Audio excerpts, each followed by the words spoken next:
We need lots of viewers. Viewers! You're not just viewers, you're our friends. You're our people. Our people, our runner people.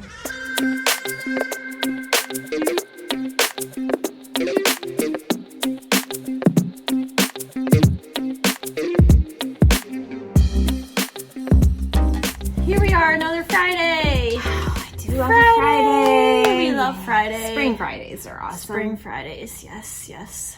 Especially when we're going to eat pizza. Oh my gosh. It's been a minute since I've had pizza, and there's nothing like just a hot, fresh pizza. Cheesy, gooey. I was just describing to Daniel Brass, there's this whole misnomer about Chicago pizza being deep dish, and it's really kind of not. That's kind of like tourist Chicago pizza. Like Chicago pizza that we love it's called like tavern pizza or tavern thin, or it's thin crust, and it's like crispy thin crust, and it's a round pizza, but it's cut into squares. It's so good. I had that somewhere, and I thought it was weird that it was a round pizza cut into squares. Yeah. But we're gonna have to duke this out because New York pizza is the best. I know pizza. Hello. So basically, your hometown Chicago pizza is a round pizza. It's thin, crispy crust, and it's cut into squares, which sounds weird, but it gives you these amazing corner pieces. Like in our family growing up, we would fight for the corner pieces because they're perfect. And I've had that pizza once. I think it was actually in Florida. Do they do that in Florida? Probably at some place. Because, and I feel like it's trying to get like a square peg into a round hole. Like it's a circle. So we're going to have a debate one day on New York pizza or Chicago, because I'm from New York, you're from Chicago. But see, the thing is, they all have a place. I mean, if I want... We can't discriminate against pizza. I remember a couple of years ago, my mom and my oldest daughter and I spent a couple of days in New York together, and having, you know, like just in Times Square, I wish I could remember because I think it was like a semi-famous pizza place, but having a nice little buzz because it was Friday night. You know, we were going to see Phantom of the Opera and having like the perfect New York pizza. New York pizza is New York pizza. It's like saying, you know, Taco Bell is Mexican food. No, it's not. No. Taco Bell is Taco Bell. And then Dawn, be careful because Coach Dawn will fight you. It's just, they're like totally Coach different Dawn things. Loves Taco Bell, in case you didn't know that. So anyway, I Chicago versus New York pizza isn't even a thing to me. Like New York pizza, you have degrees of good New York pizza, and you have degrees of good Chicago pizza. Like, can you tell we're hungry? We're recording before lunchtime today, so we're hungry. Okay, so let's get into it. If you have been following along, if you are friends with Kelly and I on Strava, or even on any of our other social media, our virtual group, shout out virtual training group. We love you guys. I have to get better. Anyway, you might have seen us hashtag JFR. So we're gonna make it appropriate, but we're gonna talk about what that means and what it means to us. So JFR actually came to us from Daniel Brass. Shout out Daniel Brass. He's our boss for a reason. So hashtag JFR stands for, and I'll make it PC. Clutching my pearls right now. Just freaking run. That's it. Just flip and run. Just flip and run. Just get out there and just run. So I think a lot of times, I know when we first became runners, it was all about signing up for the next race. What's the next race you're going to do? What are you training for? How many miles are you going to run? And now I think Kelly and I are both in a place. I'm just running. I'm tired. Yeah, yes. Well, yes. First of all, I'm tired. So we're tired. Tired today. And I think we've both just hit a place where it's like, I'm just going to run a couple miles today, and that's okay. Is it? It is. It is. So when I first started running, I had a different job, and I would get off at 3 every day. So I remember it was probably 2 weeks into attempting to run. And at the beginning, it was like, it was as fussy as it got during marathon training. It was like, okay, I have this designated time, because my son was a lot younger, you know, to make sure there was someone there to watch him. I mean, I still make sure there's someone there to watch He's him. 6 years old. He's not a toddler anymore. He gets left by himself. If you There's see- basically if you always see- someone home. You see Jack Burton climbing in a tree, it's fine. I mean, you do see Jack Burton climbing in a tree. Anyway, swerve. So I'd have to plan it, and I would be like I didn't want a lot of people to be outside while I was running. Oh, for crying out loud. I fixed her. By the time this airs, I should have my hair done. I understand how it looks, okay? I know. No, you're It's fine. beautiful. You're beautiful. It's hippie hair. It's gypsy hair or something. I don't know. Hippie It's one of the gypsy? bohemian Bohemian. cut. It's bohemian It's hair. bohemian. It's fine. So, but I remember driving home from work one day, and it was probably, I don't know, like January, February, and it was sunny and it was nice out, and I was like, I hadn't planned to run. I was like, I'm gonna run when I get home. And I got home, and my husband works from home, and I'm like, babe, is it okay if I go run? And he's like, sure. And it was that level of alien, because it was like, am I craving a run? This is really want to do strange. this? So I always think, and this is kind of a religious thing that they talk about at church, about returning to your first love. I mean, that's a scripture. Go back to your first love. And that's kind of where I am right now. Like just last night, I hadn't planned to run yesterday. The morning was crazy, and I was going to the gym last night, but I was driving home from here, and it was that exact feeling. It was sunny. It was gorgeous. I had a little time. The kids were occupied. I'm like, I'm going to just go for a spontaneous 2-mile run. Miles, that doesn't mean anything. It's not counting toward anything. And it was great. It was good. Yeah. Typically, I would go out and just run for an hour, just to get the miles in, just to do it, But today I woke up, I did a half an hour strength, and then I ran for half an hour, and I felt great, and now here I am. So nobody died. Nobody died. No, and I you felt. didn't run an hour. No, I didn't die. I felt good. I've been doing a lot of strength work. So I guess tying into the hashtag JFR hashtag Dork. is just the other things that go along with running that will ultimately make you a better runner, because you're not, just trying to rack up miles. So yeah. And the thing is, there are times for hardcore training. I mean, when you're training for a half or a marathon or any new distance or a specific PR, you need to follow a plan. It's great if you have a coach. It's really great if you have a Black Dog coach, which we have some training group opportunities starting in July. Highly recommend it. You don't even have to live here to do it. Maybe we you should love my dance moves. I love your dance moves. She's a dancer. I love dancers. I do. My daughters are dancers. I don't know where they get their ability. Not from you. They can't run though. Oh, Lord. They could. So we've had a busy day. If you ever notice continuity issues, just know that we do record these during actual Black Dog business hours. So sometimes we get 2 sentences out, and then we have an hour of Customers. yeah. So And then we forget what we were talking about. even though I wrote it on a sticky note this time, it didn't Yeah, but happen. you look at her sticky note, like training team. I know Well, what what it means. about the training team? So we have training teams starting in July. One is for the Coastal 5K, which is in October. Okay. And one is for the race maybe closest to my heart, which is the Myrtle Beach Mini Marathon. It's Mini a half marathon. Woo! So, when you're trying to attain a specific running goal. Are you making fun of me? No. So when I'm editing these, I notice I get some eye rolls when I don't know they're occurring and some stuff. So maybe I'll be side-eyeing you. I'm trying to look at y'all a little bit more. My eyeball. Oh my gosh. We are ridiculous. We know. So yes, when you are trying to attain a running goal, it's important to follow a plan. And there are lots of plans out there. Some of them are free. Yeah. We suggest you vet those plans and make sure they're not stupid and going to cause injuries. Yeah, make sure the plan comes from somebody that knows something, not just Joe Schmo off the street that was like, hey, I'm suddenly a runner and I'm going to write this plan.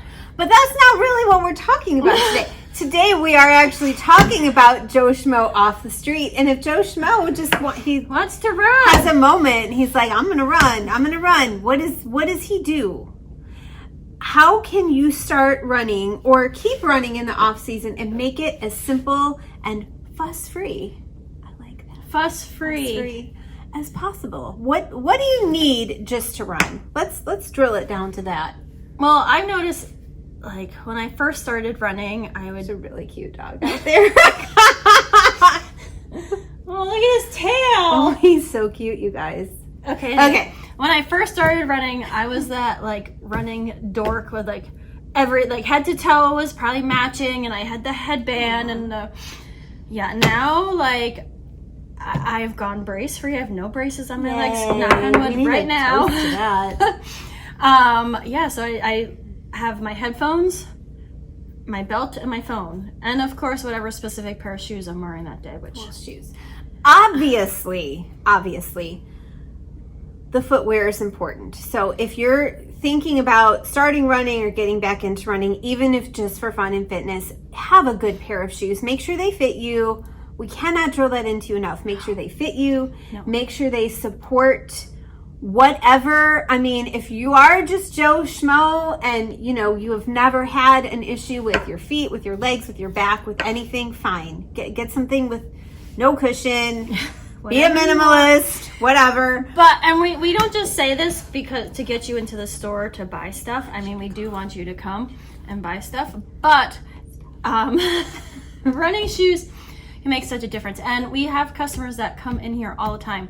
They're like, well, I ordered shoes off the internet, but I really didn't like them.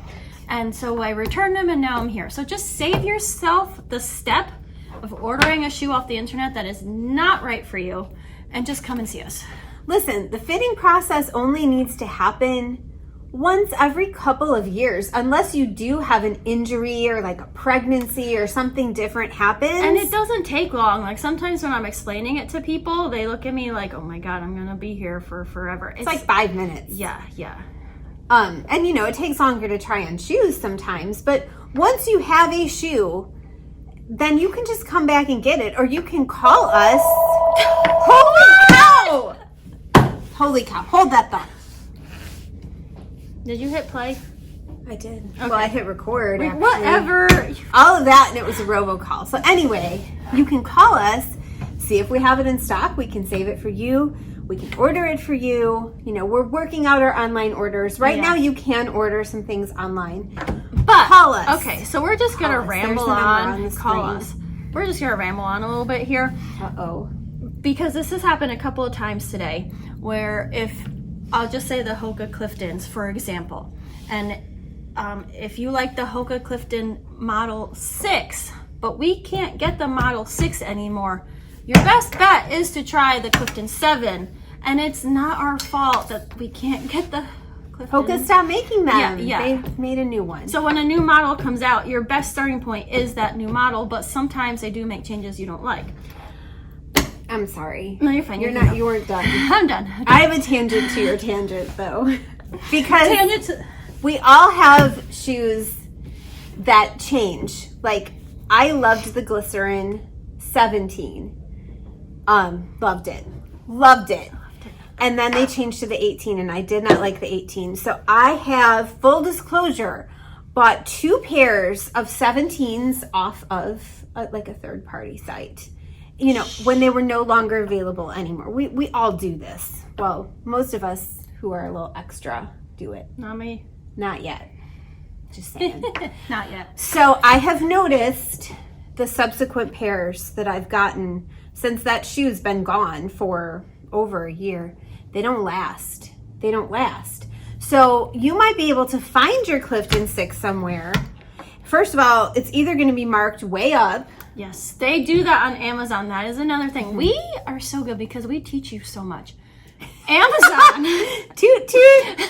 There's your own horn. Just saying. You can go on, and yes, they might have a Clifton, but I have seen a Clifton on Amazon for $250. This is a shoe that retails in our store for $130, and people will buy it and then try to resell it and make a profit, which I get, but don't do that. Yeah, they're still an old shoe, even though they're not worn out. The materials have aged. If you're paying for a new shoe, get a new shoe. Yes, not one that's been sitting on somebody's shelf for forever, and then they decide they don't want it. Yeah. Don't do that. Come to us. We will help you. The future's looking brighter every day. We invite you to run virtually with us and get your newest, coolest pair of Gooder shades. Sign up now for the second annual Run for the Tacos virtual 5K. Okay, so that was very fussy. We're talking about Joe Schmo, the non-fussy. Yes, that's not fussy. He needs some shoes. He needs some shoes. Moisture-wicking socks. Yes, he needs socks. We've talked about socks We've talked about the socks. We were just discussing earlier with someone, and we're big believers in that here, and we don't sell them, so this isn't like, oh, come buy this. Road ID. Show your road ID. Yes. We'll flash some stuff We were just across talking about for this you. earlier. It's, especially if you're newer to running, things happen. We've talked about things that happen on runs. God forbid something does happen, you know, a road ID just with your, as my name, my city and state, and then 2 people that in case of emergency can be called, you know, right away. So they don't have to like look at my phone. All they have to do is hold it. You could also just have it tattooed on your person, but the phone number might change or something. So yeah, you don't want to do that. yeah, it's just very smart to have. Road ID. Road ID. Good to have. Yeah. And you know, beyond that, honestly, it's all, some people don't run with any music. So I am on my now third pair of wireless earbuds. I think it's only the third. I don't know. I'm fussy about my music. Typically, if I'm running by myself, I need music. I need it regardless. I mean, I use mine in races and stuff. I can't imagine running without any sound at all. That's just me. But again, in the interest of not being fussy, if I didn't have my earbuds with me, and I have done this, I will shove my phone right there so I can hear it. So I can hear something. I still want to hear something. But if I really had to be without it, I feel like you could do it. We could do it. So the other things, don't start too fast. No. Don't expect too much in the beginning. Yeah, just freaking run. Just freaking run.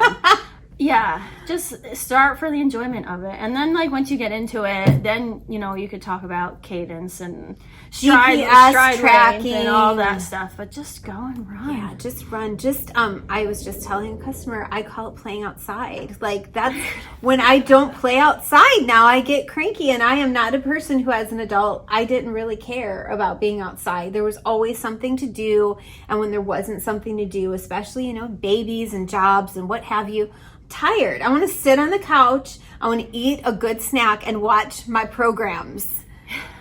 But you do watch a lot of programs. I don't really anymore, though. So yeah, I now I crave that outside time. Yes, I think what for me, judging me for my programs. I'm not judging. This is a no judging zone. No, but once you start running, it is that natural runner's high. Mm-hmm. That after a run, you just feel good about yourself. You feel good about the world. If you've had any frustrations going on, you can just go out there. That's what I did yesterday. I just went out there and I just ran. That's right. I still have to fix your computer. I'm going to need a run after that. Might. Yeah, I'm trying to think if there's anything else. I mean, yeah, if it's hot, carry a little water. If you're going a long time, carry a little snack. A snacky poo. A snack. Sticky snack. Yeah, but it really just doesn't have to be that big of a deal. And this has been so freeing to me because what I started last year in between, well, I thought I was in between training cycles. It was after the mini and before we started for what I thought was going to be the Myrtle Beach half marathon, but you know, it turned into the marathon. I was just trying to reach a mileage goal every week. So I wrote all these check boxes. I'm a planner girl. In my cute little planner, I did like 25 boxes or 30 boxes a week and checked them off. And I'd been doing that since the beginning of March. And this week I just put one big box. Just one big check. And next to it I wrote JFR. See, hashtag. That's going to be our new hashtag. Seriously. And my just down this week. I'm not going to lie, but I've had 2 really good workouts at the gym. And I got some work done that's kind of been piling up, some computer work. Life has just been crazy for whatever reason for me too this week. I just feel like I have so much going on that like I can't fit. Like I don't even know if we were still training for the marathon. I don't know where I'd fit 2 hours of running in because right now I just don't seem to have it. Well, that was one of the reasons why the Myrtle Beach Marathon being postponed wasn't going to work for me. No. We are toward the end of the school year.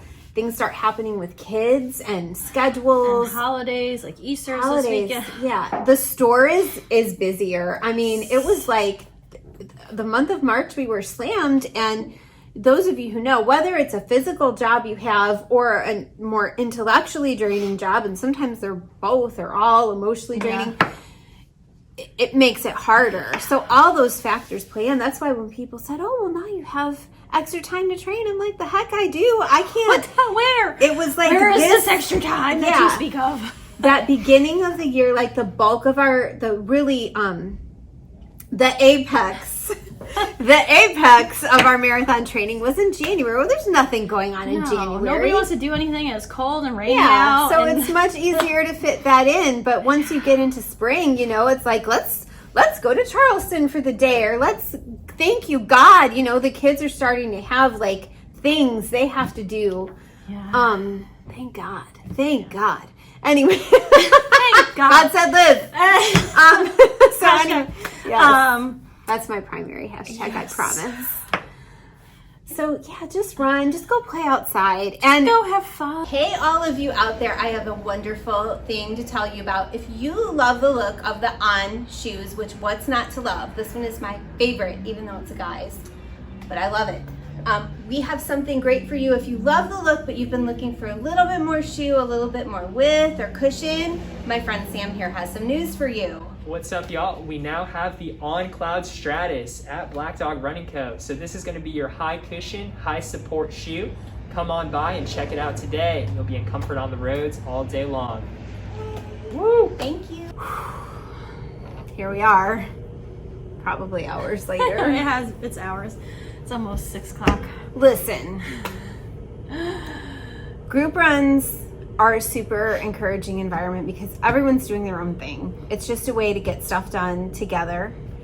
And it's nice to see familiar faces when you're out there running around. Mm-hmm. Everybody will smile and wave at you. We had a lady stop by earlier who's here from out of town, and I guess she had like messaged or called, but she's doing a 10-miler tomorrow, so she was just checking on the easiest route, which is basically Black Dog to Family Kingdom, in case anyone was wondering. And I'm like, you'll see people out there, so you always do, so it's good to know people, and it's good. Come in and get to know us. We like it. We're fun, and we've had some customers today really struggling with their shoe choice. Yes. And don't ever feel like you have to apologize for weighing your options and taking time to think about it. Yeah, I mean, we don't mind. We're here all day long, and we'll be here all day long tomorrow. So. Now we're friggin' exhausted, and we're gonna have some wine. We're a little spent, but because we have wine. Barefoot, yes. Barefoot. It's a spritzer. So it's good for being springy, and I told Daniel Brass, your friend and mine, that we needed wine for the customers, and he came back with this. He's like, I got your wine. It's for you. It's for y'all. And we also, I don't know what the heck this is. It's a hippity hop cake. It was in the fridge. We think it's a Kimmy. Shout out to Kimmy. No, I know it is. She said, I love those cakes for whoever wants them. She sounded. That's how she said it. We love you, Kimmy. You know that. So whatever this hippity hop, Kimmy introduced me to my very first tasty cake. I had never had one, and it was actually a day I was working with her, and I was going to do a virtual 5K right after. Oh. And we had buffalo chicken pizza from Mozzarella's, of course, and a tasty cake. And I had a great run that day. Good. I was just freaking running. All right, so here we go. We're done. Yeah, here's their favorite sound, and it is actually 5:35 in the afternoon. So hashtag JFR, just flip and run. Get out there. Here's to you, runners. We love y'all. Cheers.